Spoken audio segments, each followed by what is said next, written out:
こんにちは、トランスです。今回はバルカノイドを攻略します。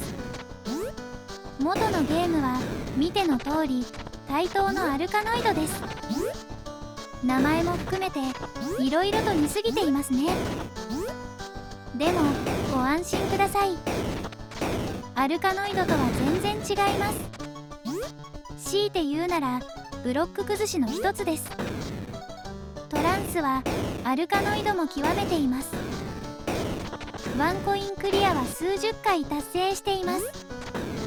ラスボスで残機数 ×14000 点を稼いだりもしていました。ア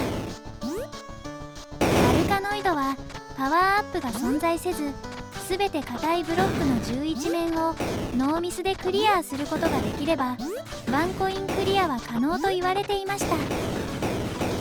動体視力や反射神経が要求され、何よりも目で得た情報を指先に伝えてコントローラーを操作するスキルが必要でした。対等のアナログコントローラーはとてもよくできていて、ストップ&ゴーを自在に操ることができました。ありえないことですが、アルカノイドが現代のゲームセンターに置いてあれば達人のプレイには間違いなく人だかりができるはずです。それぐらいアルカノイドを極めた人のプレイは素晴らしいものでした。だからこそトランスは家庭用ゲーム機やパソコンでブロック崩しをしようとは全く思いません。加速と静止を操ることができるのはダイヤル式のアナログコントローラーだけです。また3センチ以上の直径も必要だと思います。今回バルカノイドのトロフィーが存在するのはトランスにとって脅威でした。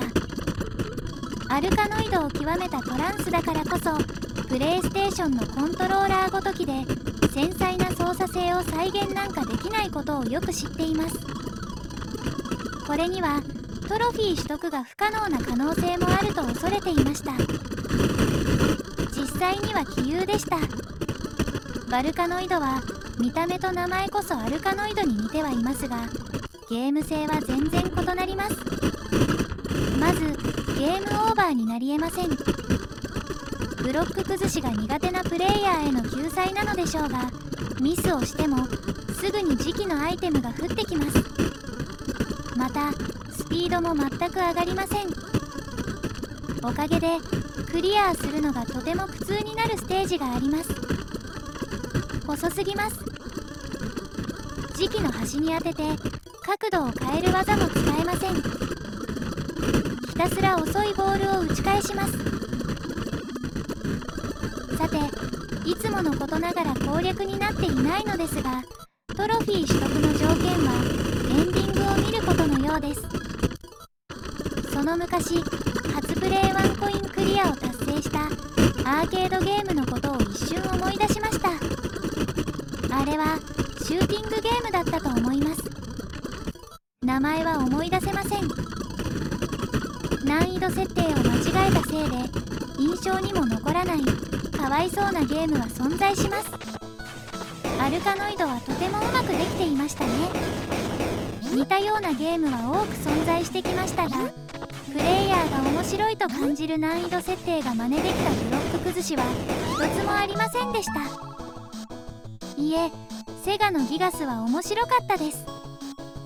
ランダムのワープがなければもう少しやり込んだかもしれません。今度こそ攻略に戻ります。トロフィー取得はそれほど難しくありませんが、達成するのがとても困難な目標があります。それは同時に4つのボールを存在させることです。アルカノイドのアイテムでディスラプションというボールを3個に分裂させるアイテムがありました。